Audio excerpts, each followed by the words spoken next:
Your mind has to seek discomfort. It has to seek these difficult tasks. You have to enjoy it. And you have to figure out a way to make your mind enjoy those things. And some people it comes easy and some people it doesn't. Some people it takes a long time. I always tell people the best thing you could ever do is force yourself to a schedule. Just write it down. Like today I have to do an hour on the treadmill. I have to do an hour, no matter what. Even if you're walking on it, you're doing an hour on a treadmill. The next time you're going to do it, okay, you did an hour and this is the amount of miles you got in. Next time you're going to, add 3 miles. Put an extra 3 miles in that 1 hour. And just keep doing things like that. Write down, today I'm going to do 100 push-ups, and I'm going to do 100 sit-ups, and I'm going to do 100 chin-ups. That's today. And then force yourself. Force yourself to adhere to a schedule. Make a Monday, Wednesday, Friday workout schedule. Give yourself some time off, Like don't even crush yourself to the point where you can't do it. Make it so that you really appreciate those Tuesdays and Thursdays. But on Monday, Wednesday, and Friday, you're going to get after it, and this is what you're going to do. Most people just try to go work out, and you're kind of aimless, and you show up, and you pick up the jump rope, and you jump a little rope, maybe you hit the heavy bag a little bit, maybe you do some curls, but you don't really have an aim. That's why people like to hire trainers, because a trainer will tell you what to do. Well, you can tell yourself what to do. If you don't have money for a trainer, you don't even have to have equipment. With bodyweight squats, sit-ups, chin-ups, push-ups, you could give yourself a brutal, full bodyweight workout.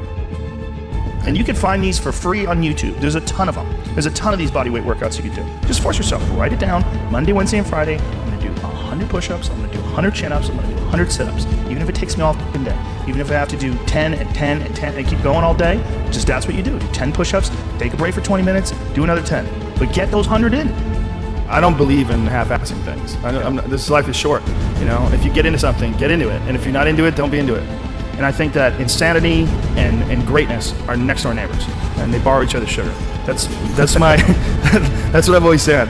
There's something about mastery, like true mastery, that requires you to shut off massive areas of your life.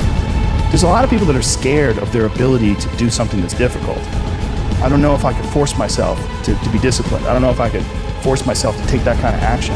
Well, if you do force yourself to take that kind of action, you don't have that question anymore. That question, I don't know if I can do it. Well, you're doing it. So you obviously can do it. Can you do it tomorrow? You did it today. Or can you do it tomorrow? Just do it. You get so much more benefit out of a struggle that you choose to embark in versus a struggle that life throws upon you. Get out there and go and do something. Just go. And then in the middle of doing it, it'll become easy. Even if it's not easy, even if it's hard, it's easier than not doing it and wishing that you had done it.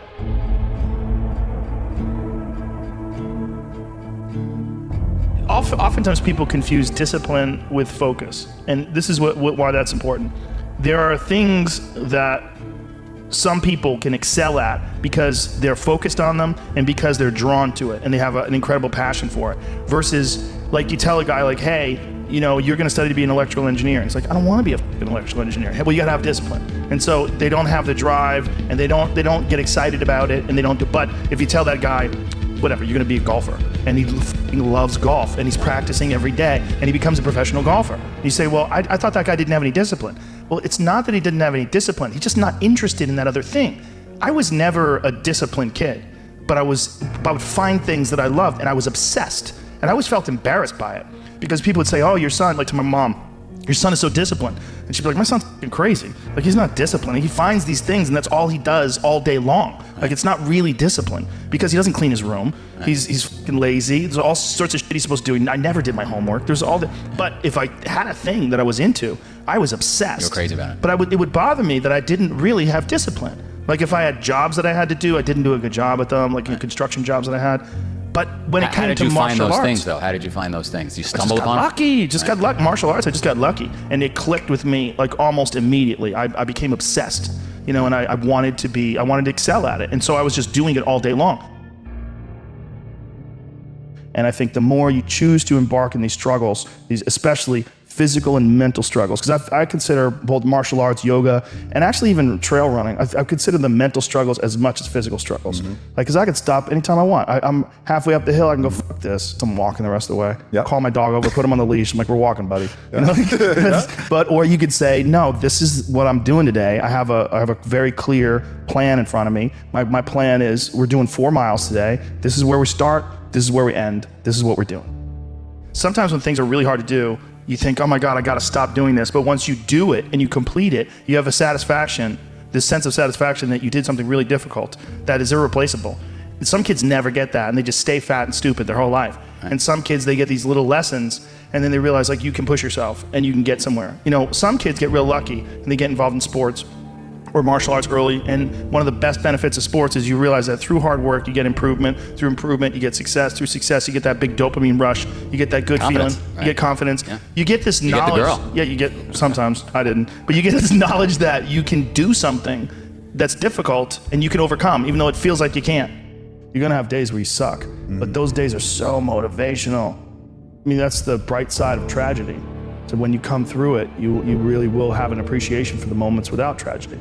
You don't really feel it unless unless life burns you. You don't really feel it. It's one of the things that I tell people all the time, because a lot of people have a hard time defining themselves. They define themselves by failure because they failed. But I'm like, you're not your failures, you're you.